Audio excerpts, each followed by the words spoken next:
Story with Binaca. सुनिए कहानी Binaca की जुबानी। आज मैं आपको सुना रही हूँ सुकरात की एक छोटी सी कहानी, तुम हो कौन। एक बार यूनान का सबसे धनी व्यक्ति अपने समय के सबसे बड़े विद्वान सुकरात से मिलने पहुंचा।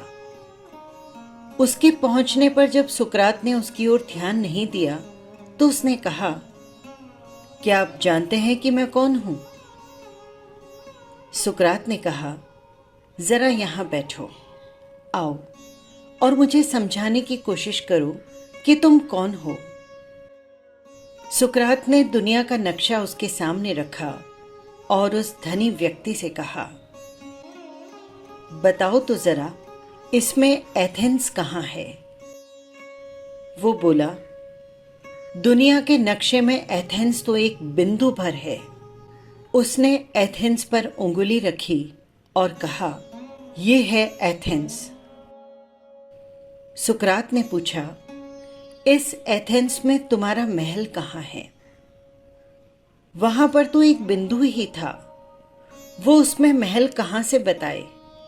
सुकरात ने फिर कहा, अच्छा बताओ, उस महल में तुम कहाँ हो?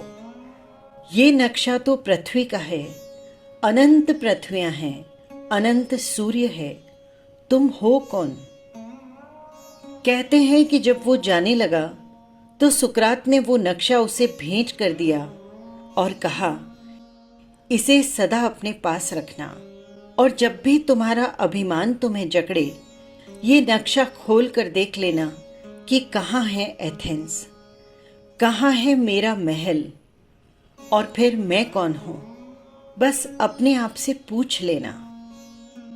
वो धनी व्यक्ति जब सिर झुकाकर खड़ा हो गया तो सुकरात ने कहा, अब तुम समझ गए होगे कि वास्तव में हम कुछ भी नहीं हैं, लेकिन कुछ होने की अकड़ हमें पकड़े हुए है, और यही हमारा दुख है, यही हमारा नरक है। जिस दिन हम जाएंगे तब चारों ओर देखेंगे तो कहेंगे कि इस विशाल ब्रह्मांड में हम कुछ भी नहीं हैं।